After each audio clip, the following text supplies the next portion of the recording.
علی رسول الکریم وعلی آلہ وصحبہ اجمعین رب اشرح لی صدری ویسر لی امری واحلل عقدۃ من لسانی یفقہوا قولی واجعل لی وزیرا من اہلی آمین یا رب العالمین۔ سبحانک لا علم لنا الا ما علمتنا انک انت العلیم الحکیم۔ الحمدللہ ہم نے آیت نمبر 212 تک کر لیا تھا، آج ہم لوگ آیت نمبر 213 سے شروع کر رہے ہیں۔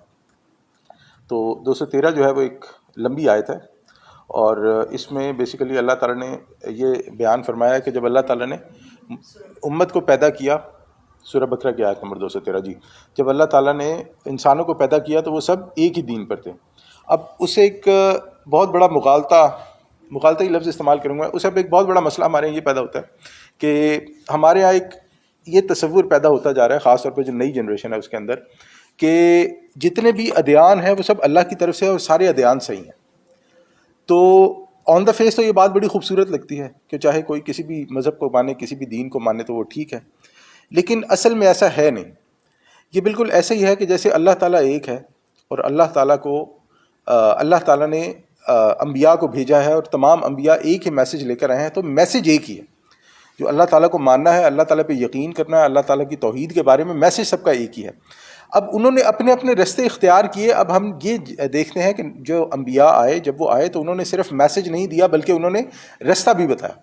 اور پھر ہم یہ بھی مانتے ہیں کہ جب ہم اس کی اسٹڈی کرتے ہیں کہ یہ میسج آخری نبی اکرم صلی اللہ علیہ وسلم پہ آ کے ختم ہوتا ہے، اور نبی اکرم صلی اللہ علیہ وسلم نے دنیا کو ایک کتاب دی جس کا نام قرآن ہے۔ تھوڑی سی بات امپورٹنٹ ہے، میں اس لیے اس پہ تھوڑی سی گفتگو زیادہ کر رہا ہوں۔ اب ہمیں یہ دیکھنا ہے کہ جتنے بھی انبیاء آئے وہ تمام انبیاء کوئی نہ کوئی معجزہ لے کر آئے، اور ان تمام انبیاء کا معجزہ انہی کے وقت تک تھا۔ حضرت موسیٰ کو جو معجزات دیے گئے، ان کے پاس جو عصا تھی، یا جو سمندر کا پھٹ جانا تھا، یا جو تمام بھی چیزیں تھیں، وہ اس وقت تک کے لوگوں کے لیے تھا، اور اس وقت کے لوگوں کو وہ چیلنج تھا کہ بھئی اگر آپ ہو نبی تو کر کے دکھاؤ۔ تو آپ نے دیکھا کہ جیسے ہم لوگ دیکھتے ہیں کہ حضرت موسیٰ کے معاملے میں جب جو ساحر تھے، جو جادوگر تھے، جب ان کو چیلنج کیا گیا تو وہ پورا نہیں کر سکے، تو وہ سجدے میں گر گئے، انہوں نے جان لیا کہ یہ اللہ تعالیٰ کی طرف سے ہی ہے۔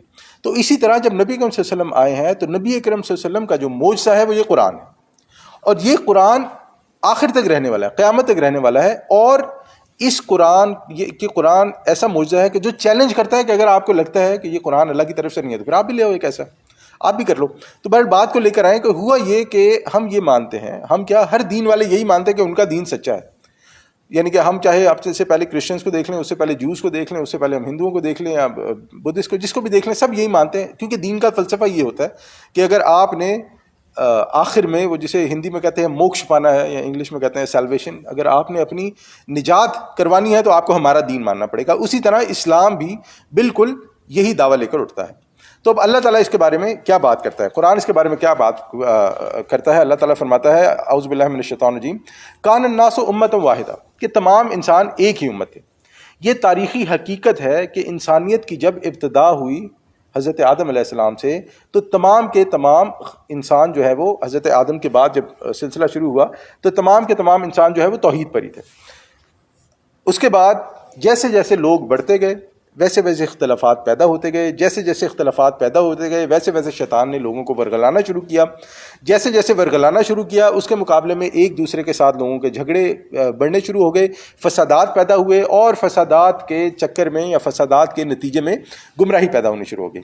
اور ہم دیکھتے ہیں کہ حضرت آدم علیہ السلام کا اگر ایک بیٹا حابیل تھا تو دوسرا قابیل بھی تھا جس نے حابیل کو قتل کیا تھا۔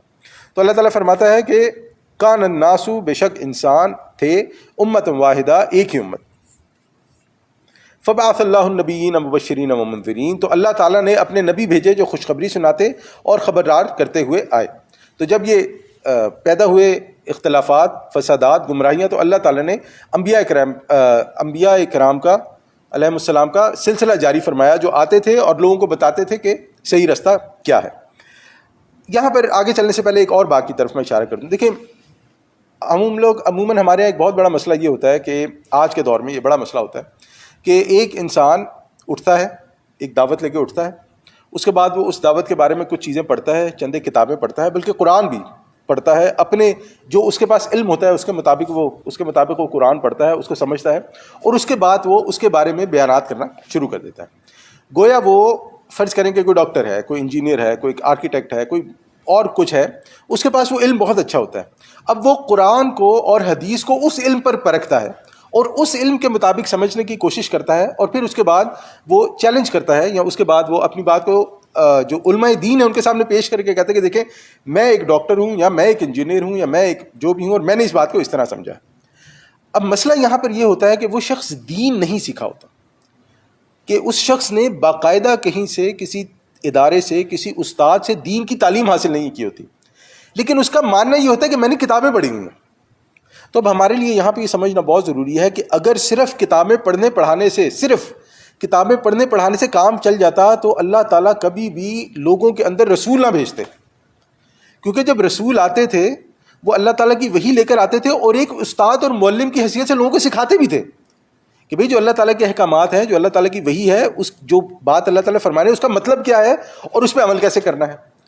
تو یہاں پہ ہمارے لیے یہ سمجھنا بہت ضروری ہے کہ ہم لوگ کتنے بھی کوالیفائی کر جائیں دنیاوی طور پہ، کیونکہ یہ بھی ہمیں جاننا چاہیے کہ جو دنیاوی تعلیم ہے وہ بھی ہم نے اساتذہ سے حاصل کی ہے۔ جس طرح ہم لوگ دنیاوی تعلیم اساتذہ سے حاصل کرتے ہیں، اسی طرح دینی تعلیم بھی اساتذہ سے حاصل کرنا بہت ضروری ہے۔ محض کتابیں پڑھ لینا آپ کی نالج تو، آپ کی انفارمیشن تو بڑھا سکتا ہے، آپ کو جو ہے وہ مختلف چیزوں کے بارے میں آپ کی آراء پیدا ہو سکتی ہیں، لیکن جو نالج ہے، جو علم ہے، وہ جب تک انسان اساتذہ سے نہیں سیکھتا اسے نہیں حاصل ہوتا۔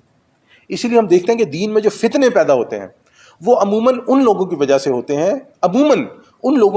ہوتے ہیں کہ جو باقاعدہ کسی استاد سے یا کسی تعلیمی ادارے سے نہیں پڑھے۔ جب میں تعلیمی ادارہ کہتا ہوں تو اب تعلیمی ادارے ہو گئے ہیں، پہلے تو وہ ایک پورا اساتذہ کا سلسلہ چلتا تھا۔ اب اسے یہ بڑی انٹرسٹنگ بات ہے، ہمارے جو استاد ہیں، میں جن سے حدیث پڑھا کرتا تھا، ڈاکٹر زبیر صاحب، وہ کہتے ہیں کہ ہم نے اپنے جب استاد سے تعلیم حاصل کی بخاری کی، تو جو ہمارے استاد ہیں ان کے پاس سند تھی ان کے استاد کی کہ میں نے اسے پڑھایا، اور ایسے سند ٹریس کرتے ہوئے وہ نبی اکرم صلی اللہ علیہ وسلم تک پہنچتی ہے۔ سبحان اللہ، یعنی کہ جسے چین آف نریشن کہتے ہیں۔ تو وہ کہتے ہیں کہ یہ یعنی کہ ایسے نہیں ہے کہ بس کوئی بھی بندہ کھڑا ہوا اس نے بخاری کھولی اس نے پڑھانا شروع کر دیا، اس کے پاس سند ہوتی ہے اپنے استاد کی کہ میں استاد ہوں، میں سو ہوں، میں نے اس چیز سے پڑھا ہے، اور میں یہ سند جاری کر رہا ہوں اپنے اسٹوڈنٹ کو کہ یہ پڑھا سکتا ہے۔ تو اس طرح جو ہے نا دین کی تعلیم رہی ہے، تو یعنی کہ ایسے ادارے وجود میں آئے۔ تو آگے چلیں تو اللہ تعالیٰ فرماتا ہے فَأَبَثَ اللَّهُ النَّبِيِّينَ مُبَشِّرِينَ وَمُنذِرِينَ، تو اللہ تعالیٰ نے اپنے نبی بھیجے جو خوشخبری سناتے اور خبردار کرتے ہوئے آتے، یعنی کہ اللہ تعالیٰ جو وحی بھیجتا اس وحی کو لوگوں تک پہنچاتے، غلط کام کرنے والوں کو خبردار کرتے، اچھے کام کرنے والوں کو خوشخبری سناتے۔ وَأَنزَلَ مَعَهُمُ الْكِتَابَ، اور ان کے ساتھ اپنی کتاب نازل فرمائی۔ سبحان اللہ، دیکھیں اللہ تعالیٰ نے نبی کو اور کتاب کو یہاں علیحدہ کر دیا کہ نبی بھی بھیجے اور ان کو کتاب بھی دی، ان کو کتاب بھی نازل فرمائی، اور کس لیے؟ لِيَحْكُمَ بَيْنَ النَّاسِ، تاکہ وہ فیصلہ کر دیں لوگوں کے درمیان، فی مختلفوا فی، جس میں وہ لوگ اختلاف کرتے ہیں۔ سبحان اللہ، کتنی ابھی جو ہم نے بات کی یہ بالکل اس کی جو ہے نا قرآن ہے اس میں خوبصورتی نہ ہو کہ ایک آیت میں اللہ تعالیٰ نے وہ بات بیان فرما دی کہ اللہ تعالیٰ نے کتاب نبی بھیجے لوگوں کے اندر، پھر اللہ تعالیٰ نے کتاب نازل فرمائی، اور اس کتاب کا مقصد یہ ہے کہ وہ حق اور باطل کے درمیان فیصلہ کر دے جس میں لوگوں کو اختلاف ہے۔ وَمَا اخْتَلَفَ فِيهِ إِلَّا الَّذِينَ أُوتُوهُ مِن بَعْدِ مَا جَاءَتْهُمُ الْبَيِّنَاتُ بَغْيًا بَيْنَهُمْ، اور کتاب میں اختلاف نہیں کیا مگر انہی لوگوں نے جنہیں یہ دی گئی تھی اس کے بعد کہ ان کے پاس روشن ہدایات آ چکی تھی، محض زدم زدہ کے سبب سے۔ یعنی یہ بغیم کا لفظ ہم نے پہلے بھی پڑھا تھا، آیت نمبر 90 میں آیا تھا۔ بغیم یعنی کہ جب انسان ضد پر اترا ہے۔ اب ہوتا کیا ہے کہ یہ ہمارے نفس کے اندر بات موجود ہے کہ ہم اگر کسی چیز پر بالکل سرٹن ہیں، بالکل شور ہیں، ہم اس کو بدلنا نہیں چاہتے، اور کوئی ہمیں آ کے بتا دے کہ بھائی آپ اتنی دیر سے اس کو مار رہے ہو لیکن اس کی اصل دین میں نہیں ہے، یا اس کی اصل علت کچھ اور ہے، تو ہم لوگ فوراً جو ہے نا ایک ضد میں آ جائیں گے۔ یعنی کہ جو انسان حق کو نہیں قبول کرنا چاہتا وہ فوراً ضد میں آ جائے گا کہ تمہیں لگتا ہے کہ میں بے وقوف ہوں، یا تمہیں لگتا ہے کہ میرے پاس علم نہیں ہے، تمہیں لگتا ہے کہ مجھے بتانے والا کوئی نہیں ہے۔ تو ہمیں اس چیز کو سمجھنا چاہیے کہ یہ جو ہماری سائیکالوجی ہے یہ شیطان اس سے بڑی اچھی طرح جو ہے نا وہ کھیلتا ہے، اور اسی کی وجہ سے لوگوں کے اندر اختلافات پیدا ہوتے ہیں جس سے مزید معاملات جو ہیں وہ گمراہی کی طرف جاتے ہیں۔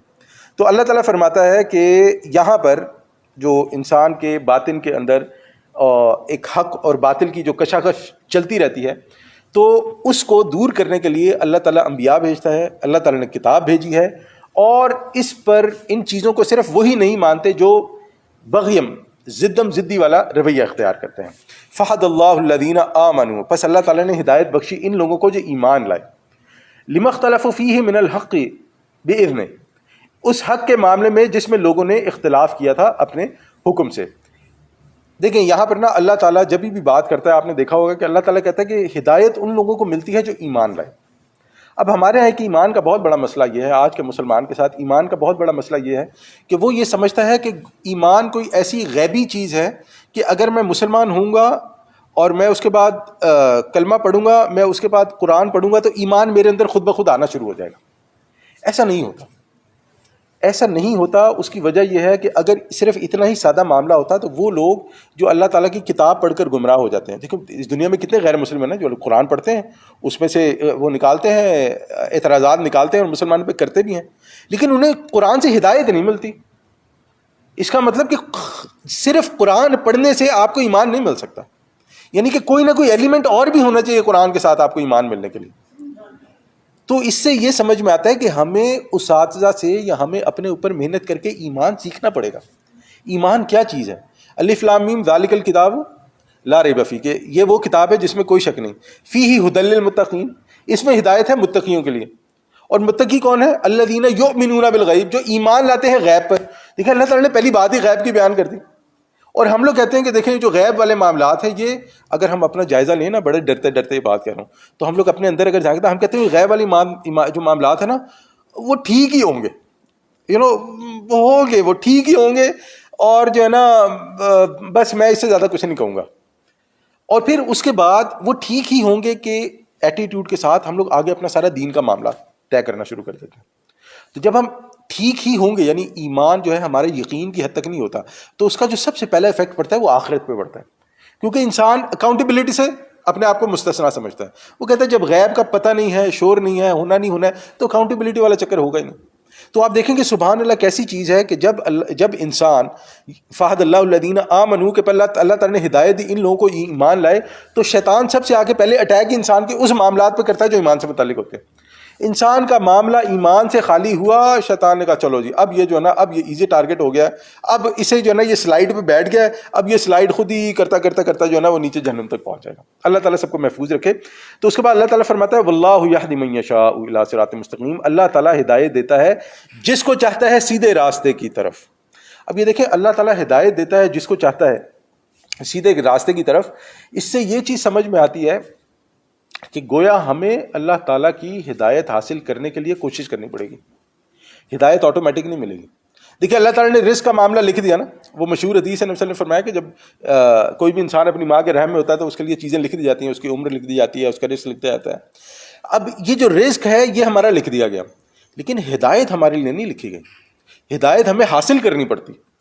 تو جب ہم ہدایت حاصل کرتے ہیں، ایمان سیکھتے ہیں، کوشش کرتے ہیں، تب اللہ تعالیٰ ہمارے اوپر حق کی راہ کھولتا ہے. تو یہ ہے اس کا مطلب کہ اللہ تعالیٰ جسے چاہتا ہے اپنی مرضی کے جو کوشش کرتا ہے اللہ تعالیٰ اس کے لیے حق کی راہ کو کھول دیتا ہے. اب آگے جو ہے وہ بڑی سخت آیت آ رہی ہے. اب یہ بڑی سخت آیت اس لیے ہے کہ مہاجرین جو ہے وہ مکہ سے آلریڈی سختیاں جھیلتے ہوئے آئے تھے. اب جو انصار ہیں ان کے لیے دین جو ہے وہ نئی بات تھی. ان کے لیے دین جو ہے وہ ذرا ہماری طرح کا معاملہ تھا، ذرا آسان تھا کہ جو ہے نا اتنا کون سا مسئلہ ہو گیا. تو اب اللہ تعالیٰ ان کو فرما رہے ہیں کہ آپ نے جو ایمان لے کر آئے ہو تو یہ کوئی نبی صلی اللہ علیہ وسلم پہ ایمان لانا، اللہ تعالیٰ کی توحید پر جم جانا، یہ کوئی آسان معاملہ نہیں ہے. ام حسبتم ان تدخلوا الجنہ، کیا تم نے یہ سمجھ رکھا ہے کہ یوں ہی جنت میں داخل ہو جاؤ؟ اللہ اکبر. آپ سوچیں اگر ہم صرف اس آیت کا یہ ٹکڑا، ام حسبتم ان تدخلوا الجنہ، کیا تم نے یہ سمجھ رکھا ہے کہ یوں ہی جنت میں داخل ہو جاؤ گے؟ آج کے 90% مسلمانوں نے واقعی یہ سمجھ رکھا ہے کہ ہم جنت میں داخل ہو جائیں گے. اپنے ارد گرد دیکھ لیں آپ، یعنی کہ نا دور نہیں جانے کی ضرورت، اپنے ارد گرد دیکھ لیں آپ کہ ایک مسلمان کا جو مزاج ہے، جو ایٹیٹیوڈ ہے، وہ کیا ہے دین کے بارے میں. دین کو تو کچھ سمجھتے نہیں ہے نا. یعنی دین صرف اتنا ہے کہ میں نے لا الہ الا اللہ محمد رسول اللہ پڑھ لیا، یا دین صرف اتنا ہے. یعنی آپ جیسے اوپر جاتے جائیں گے وہ دین کی ڈیفینیشن بدلتی جائے گی. کوئی اسی پر اکتفا کر لیں گے کہ جب پڑھ لیا ہے، نبی صلی اللہ علیہ وسلم نے فرمایا کہ جس نے بھی لا الہ الا اللہ محمد رسول اللہ پڑھا تو وہ جنت میں چلا جائے گا، یہاں پہ ختم ہو جاتا ہے. پھر اوپر جاتے جائیں گے تو عبادات بڑھتی جائیں گی، اور جہاں پہ جو سب سے کمزور معاملہ ہوگا وہ ہوگا معاملات کا. وہ میرا اپنی بہن کے ساتھ، میرا اپنی والدہ کے ساتھ، باپ کا اپنے بیٹے کے ساتھ، بہن کا اپنے بھائی کے ساتھ. یہاں پہ معاملات جہاں پر میری یہ دنیاوی مفادات میرے سامنے آئیں گے، پھر پتہ لگے گا کتنا ایمان اور کتنا دین. اب یہ ذہن میں رکھیں جو ایٹیٹیوڈ ہے، اور اب اس کو پڑھیں ام حسبتم ان تدخلوا الجنہ، کیا تم نے یہ سمجھ رکھا ہے کہ یوں ہی جنت میں داخل ہو جاؤ گے؟ تو آج کے مسلمان نے تو ایسا لگتا ہے کہ اللہ تعالیٰ سب کو محفوظ فرمائے گی، یہی سمجھ رکھا ہے. لیکن اللہ تعالیٰ اس کے بعد کیا فرماتے ہیں؟ اللہ اکبر. اللہ تعالیٰ فرماتے ہیں وَلَمَّا يَأْتِكُم مَثَلُ الَّذِينَ خَلَوْا مِن قَبْلِكُم، حالانکہ ابھی تک تمہارے اوپر وہ حالات و واقعات تو وارد ہی نہیں ہوئے جو تم سے پہلے اوپر ہوئے تھے. ہم لوگ، پھر وہی بات ہے، میں ہم لوگ اس لیے کہتا ہوں کہ وہ جو گزر گئے وہ تو گزر گئے. ہم لوگوں کے لیے کتنا ضروری ہے جاننا کہ ہم لوگ یہاں پر ہوتے ہوئے ہر قسم کی اللہ تعالیٰ کو نعمت ہمیں ملی ہوئی ہے، اور اس نعمت کی وجہ سے ہم یہ سمجھتے ہیں کہ ہمارے لیے جنت میں بھی ایسی نعمتیں ہوں گی. لیکن اللہ تعالیٰ کہتا ہے نہیں، ابھی تو تم پہ وہ حالات وارد ہی نہیں ہوئے جو تم سے پہلے لوگوں پر ہوئے تھے. اور وہ حالات کیا تھے؟ مستہم البأساء والضراء وزلزلوا، پہنچی ان کو سختی، بھوک کی اور تکلیف، اور وہ ہلا مارے گئے. ایک روایت میں آتا ہے کہ نبی صلی اللہ علیہ وسلم کے پاس ایک صحابی آئے اور انہوں نے نبی صلی اللہ علیہ وسلم سے یہی گلہ کیا کہ ہمیں جو ہے ابھی تک کیوں نہیں مل رہی، فتح کیوں نہیں آ رہی. تو نبی صلی اللہ علیہ وسلم نے فرمایا، وہ روایت میں آتا ہے کہ نبی صلی اللہ علیہ وسلم نے ٹیک لگا کے بیٹھے ہوئے، تو نبی صلی اللہ علیہ وسلم ٹیک لگا کے آگے ہو گئے، اور نبی صلی اللہ علیہ وسلم نے اس کو فرمایا، ان صحابی کو بتایا کہ تم سے پہلے کے لوگ ایسے تھے کہ ان کے آدھا زمین میں دفن کر دیا جاتا تھا ان کے ایمان کی وجہ سے، اور پھر ان کے سر پہ آری رکھ کے چلا کے انہیں دو حصے کر دیا جاتا تھا. ایسے معاملات لوگوں پر آئے تھے. تو یہاں پر تو اللہ تعالیٰ کہہ رہے ہیں کہ ابھی تم پر وہ وارد ہی نہیں ہوئے کہ سختی، بھوک کی اور تکلیف اور ہلا مارے گئے. اب دیکھیں یہاں پر ہم رہتے ہیں، ہم میں سے کتنے لوگ ہیں جو بھوکے سوتے ہوں گے؟ شاید ہی کوئی ہوگا، کیونکہ ایک معاشرہ ایسا نا، ایک معاملہ ایسا ہے. اور صرف یہی نہیں ہے، پاکستان میں بھی دیکھ لیں، یعنی پاکستان میں بھی تمام مشکلات پریشانیاں اپنی جگہ ہے، لیکن جب کوئی آ کے یہ کہتا ہے نا کہ میرے پاس کھانے کو نہیں ہے، تو بندہ اپنی آدھی روٹی توڑ کے بھی اس کو کہتا ہے کہ یار چلو تم کھانا تو کھاؤ نا، یعنی باقی معاملات جو ہے وہ دیکھے جائیں گے. بھوکا کوئی نہیں سوتا ہے، یعنی کہ اور کچھ نہیں. تو آپ دیکھیں نا وہ جہاں پہ وہ جو مزار وغیرہ ہے، اور تو بندہ وہیں چلا جائے تو وہاں سے بھی اس کا جو ہے وہ کھانے پینے کا بندوبست ہو جاتا ہے. تو اللہ تعالیٰ فرما رہے ہیں کہ آپ اتنا ایزی سمجھتے ہو جنت میں داخل ہونا، ابھی تو آپ کو یہ بھی نہیں پہنچی پرابلم کہ آپ کو بھوکا ہی سونا پڑے. مستہم البأساء والضراء، کہ ان کو سختی، بھوک کی پہنچی اور تکلیف، وزلزلوا، اور ہلا مارے گئے. حتیٰ، یعنی کہ یہ اتنی سخت تکلیف ان کو پہنچی، حتیٰ یقول الرسول، یہاں تک کہ اس وقت کا رسول یہ کہہ اٹھا، والذین آمنوا معہ، اور وہ لوگ جو ان کے ساتھ تھے، متی نصر اللہ، کہ کب آئے گی اللہ تعالیٰ کی مدد. سوچیں کہ اگر رسول یہ پکار اٹھے، رسول کے صحابی اس وقت کے جو نبی صلی اللہ علیہ وسلم پہلے والے لوگ تھے، وہ یہ پکار اٹھے کہ کب، متی نصر اللہ، یا اللہ مر گئے ہم، کتنی دیر باقی ہے، تو کس کرب اور کس تکلیف سے گزرے ہوں گے. لیکن اللہ تعالیٰ کیا فرماتا ہے؟ اللہ، خبردار ہو جاؤ، یہ خوشخبری سن لو، ان نصر اللہ قریب، آگاہ ہو جاؤ کہ یقیناً اللہ کی مدد قریب ہے. اچھا، یہ نا بڑا سمجھنے والا نقطہ ہے. دیکھیں جو اللہ تعالیٰ پر ایمان رکھتا ہے نا، جو ایمان سیکھتا ہے، جو دین سیکھتا ہے، جو قرآن کے تناظر میں، نبی صلی اللہ علیہ وسلم کی زندگی کے تناظر میں پڑھتا ہے، تو پھر جب اس پر مشکلات، تکلیفیں، پرابلمز آتی ہیں نا، تو پھر وہ اس کو نیگیٹو نہیں دیکھتا، پھر اس کو یہ دیکھتا ہے کہ یار یہ نا شرائط پوری ہو رہی ہیں. یہ جو اللہ تعالیٰ نے کہا ہے نا کہ یہ مشکلات آئیں گی، وہ مشکلات، اس کا مطلب ہے کہ اب واقعی خوشخبری ملنے والی ہے. اس کا مطلب ہے کہ اب واقعی معاملات جو ہے نا وہ سیدھے ہونے والے ہیں.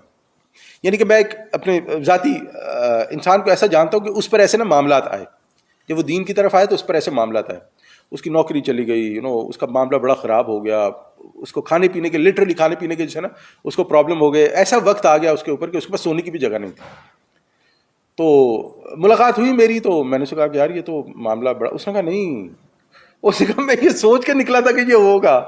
پھر اس نے یہی والی پڑھی، مستہم البأساء والضراء، کہ یہ ہونا ہے. اس نے کہا ظہیر بھائی یہ ہونا ہے، اور جب تک یہ ہوگا نہیں مجھے میرا مقام نہیں ملے گا.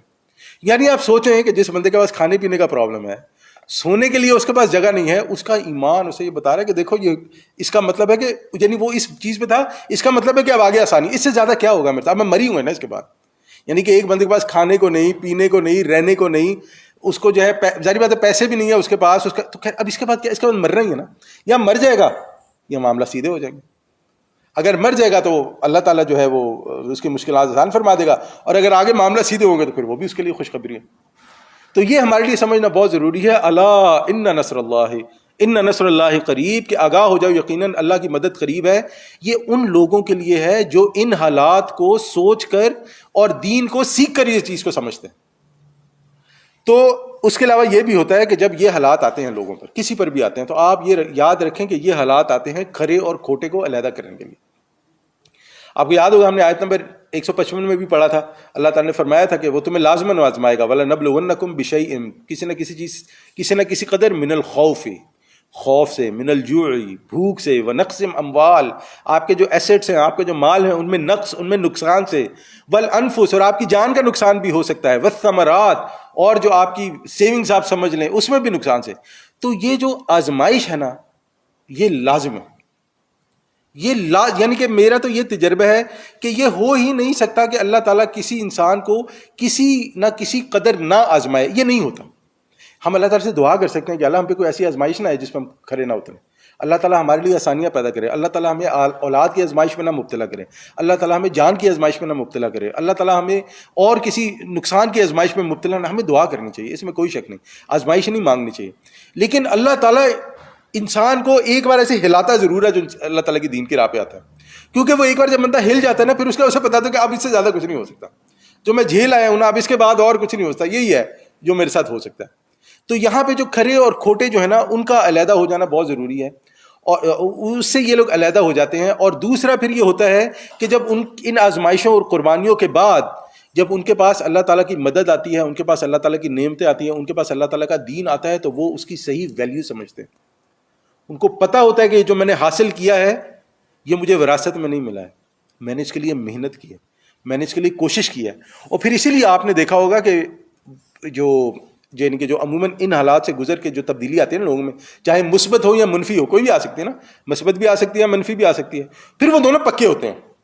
وہ منفی والا بھی کہتا ہے کہ اب جو ہے نا دنیا ادھر ادھر، میں تو نہیں مانتا ہے، مولوی شولوی سب ڈرامہ ہے، تم لوگ ڈھکوسلا ہے سارا، دین کا کوئی کام نہیں ہوتا. اور جو مثبت والا ہوتا ہے وہ کہتا ہے کہ اب مجھے پکا پتہ لگ گیا کہ واقعی قرآن صحیح کہتا تھا کہ ایک بار جب اللہ تعالیٰ نے آپ کو آزما لیا تو پھر آپ کے لیے خوشخبری ہے، خوشخبری ہے. یسألونک ماذا ینفقون، اب یہاں پر اللہ تعالیٰ بات دوسری فرمانے ہیں کہ یہ آپ سے پوچھتے ہیں کہ ہم کیا خرچیں، کتنا خرچے، کیا خرچیں، سب سے پہلا حق کس کا ہوگا. قل، تو فرما دیجئے، ما انفقتم من خیر، جو کہہ دیجئے جو بھی تم خرچ کرو مال و اسباب میں سے ہے. یہاں پہ خیر جو ہے وہ مال و اسباب کے لیے استعمال ہوئی. اور اس کے بعد پھر اللہ تعالیٰ کیا فرماتا ہے، فللوالدین، والدین کے لیے، والاقربین، قرابت دار رشتہ داروں کے لیے، والیتاما والمساکین وابن السبیل، مسکینوں یتیموں اور مسافروں کے لیے بھی. یہاں پہ اللہ تعالیٰ نے بیان فرما دیا کہ جب انسان نے خرچ کرنا ہے تو ایسا نہ ہو کہ میرے والدین یا میرے قرابت دار جو ہیں وہ زیادہ ضرورت میں ہیں اور میں کہیں پہ باہر معاملہ کر رہا ہوں. اچھا یہ معاملہ بھی میں نے ذرا امپورٹنٹ ہے، یہ بھی آج کے مسلمانوں کا بڑا مسئلہ ہے، کیونکہ یہ میں نے دیکھا بھی ہے جو ہے نا، اپنے خاندان میں بھی دیکھا ہے اور ویسے بھی لوگوں کو دیکھا ہے. ہوتا یہ ہے کہ لوگ وہاں پہ خرچ کرنے کو ترجیح دیتے ہیں جہاں پہ واہ واہ ہو. اب مثلا میں یہاں بیٹھا ہوں اور میرے کسی بڑے قریبی کو ضرورت ہے میری مدد کی، پاکستان میں فار ایگزامپل، یا یہاں پر بھی ہو سکتا ہے، لیکن اب میں یہ دیکھتا ہوں کہ یار میں اسے دوں گا تو وہ کسی کو پتہ نہیں لگے گا میں نے اسے دیا ہے، وہ تو کسی کو واہ ہی نہیں ہوگی. تو اب میں کہوں گا کہ میں جا کے کسی ایسی جگہ پہ خرچ کروں جہاں پہ لوگوں کو پتہ لگے گا مولوی صاحب تو بڑے خرچنے والے آدمی ہیں، مولوی صاحب تو بڑے کھلے ہاتھ کے بندے ہیں. تو یہ نا شیطان کا ایک بڑا ہی ہڈن وار ہوتا ہے کہ انسان کو، شیطان جو ہے نا وہ انسان کی نیکی پہ بھی انسان کو ایسا ورغلاتا ہے کہ انسان کی وہ نیکی ضائع ہو جائے. اب دیکھیں نا، خرچنا بری بات نہیں ہے، یعنی آپ انفاق کریں، آپ اللہ تعالیٰ کے راستے میں خرچنا ہے، لیکن جہاں پر ریا آ گئی، ریا کو کہتے ہیں ہڈن شرک ہے، چھپا ہوا شرک، تو یہ شیطان کا نہیں، یہ معاملہ بڑا جو ہے نا وہ خطرناک ہے. تو اس لیے اللہ تعالیٰ نے سب سے پہلا جو بات کی فللوالدین، کہ بھئی جو آپ کے والدین ہیں. اور دیکھیں یہاں پہ والدین، ظاہری بات ہم جانتے ہیں والدین کا اللہ تعالیٰ بار بار نام لے کے ذکر اس لیے کرتا ہے کہ جب والدین اپنی ڈیوٹیز پوری کر چکے ہوتے ہیں نا اپنے بچوں کے لیے، اپنے سب کے لیے، تو پھر بیسیکلی وہ صرف اپنی زندگی کے دن ہی گن رہے ہوتے ہیں کہ اب ہمارے پاس کتنا وقت مزید باقی بچا ہے.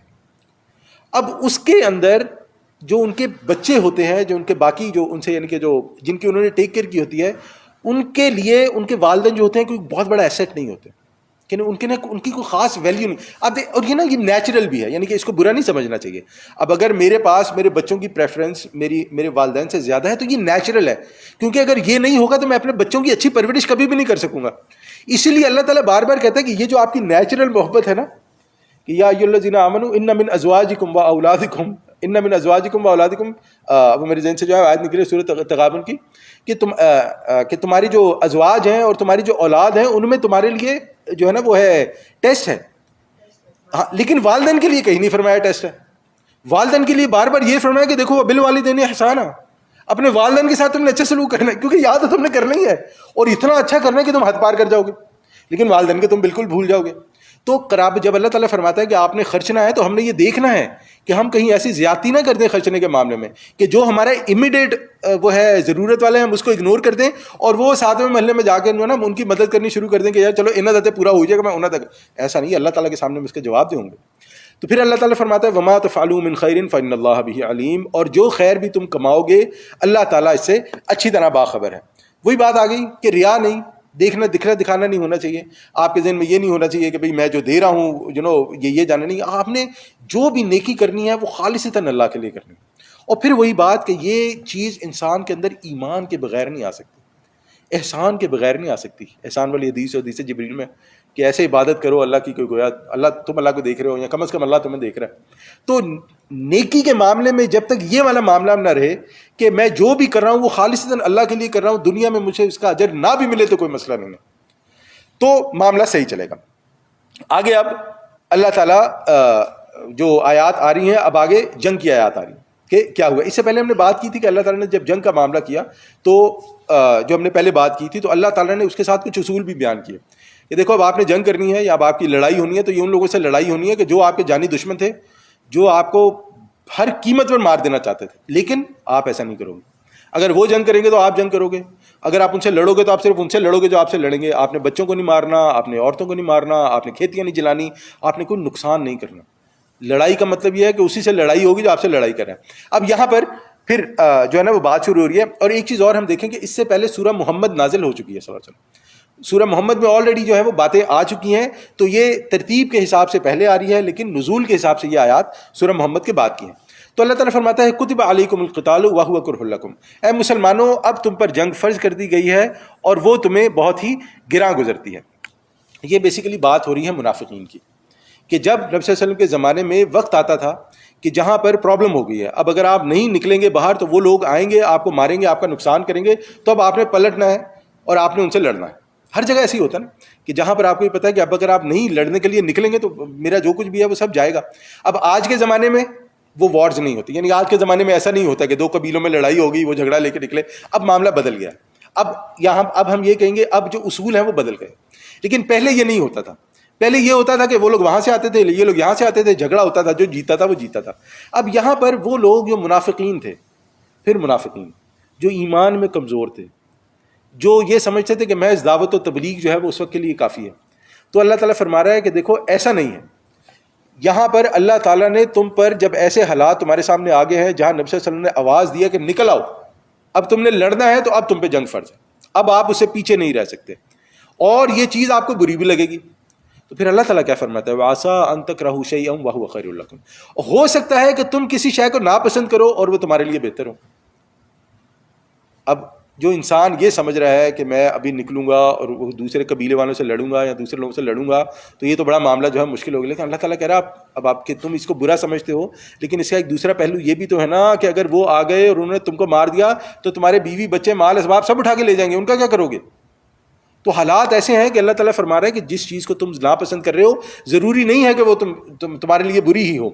کہ اور پھر اللہ تعالیٰ وَعَسَىٰ أَن تُحِبُّوا شَيْئًا وَهُوَ شَرٌّ لَكُمْ، اور ہو سکتا ہے تم کسی چیز کو پسند کرو حالانکہ وہی تمہارے لیے بری ہے.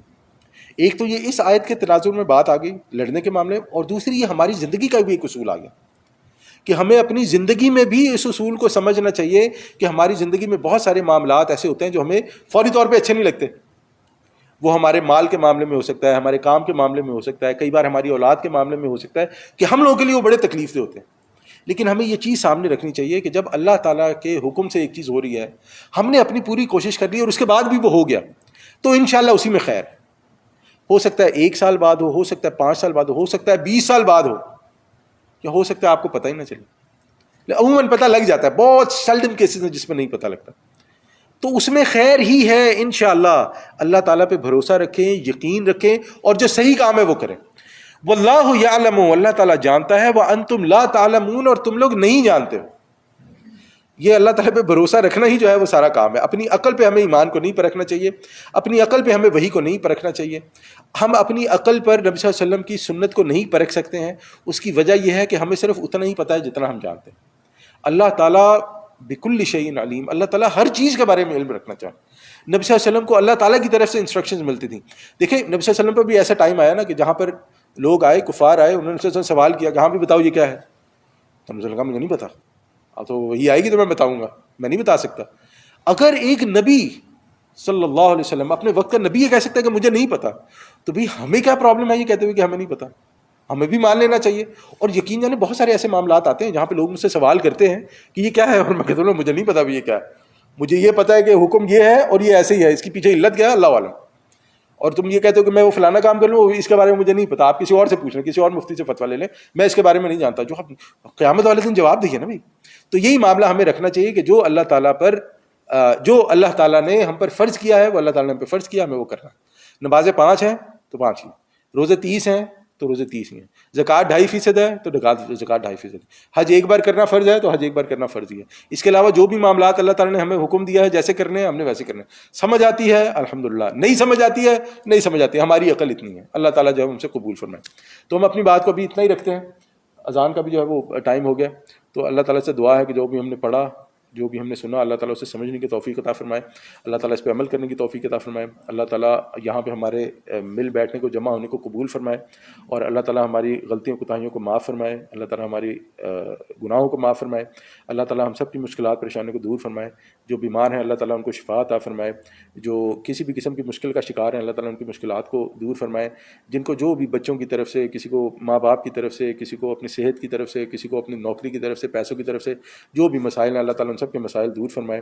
اور جو فوت ہو گئے ہیں اللہ تعالیٰ ان کی مغفرت فرمائے. اللہ تعالیٰ ان کے حق میں ہماری نیک دعائیں قبول فرمائے, اور ہمیں ان کے لیے صدقہ جاریہ بننے کی توفیق عطا فرمائے, اور ہمارے بچوں کو ہمارے لیے صدقہ جاریہ بنائے. وآخر دعوانا الحمدللہ رب العالمین.